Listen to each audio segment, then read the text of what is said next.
students. It will become a beacon of light where faith and learning are intertwined, guiding the young minds of Wenduma surrounding areas towards a bright future.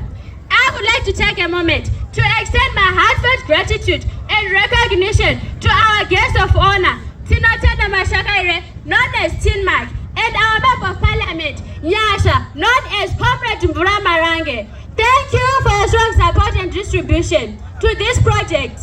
To all the beggars present here today, those whose words is not only measured by the materials, but by the love, commitment, and vision that you have put into this community. We appreciate Seth Charubira, popular known as Shumpalo, Tendai Madzanyika, Jacob Msharu, Tinmark also, and many more.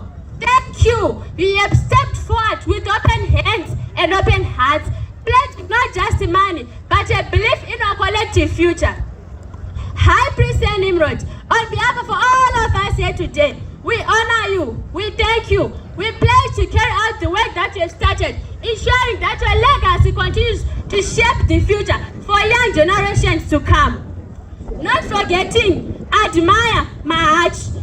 Thank you for giving us this constituency to build our school. We thank you on behalf of all of us here today. My name is Nikona Talemaziro, a student at Seno College, 10th and Nimrod. 10th I know Samuruku teacher Mina Niked Africa, 10th Red Africa, Toko Tendai, Nefina, no was or Panapano Tende, my tabas. Didn't you 100% no?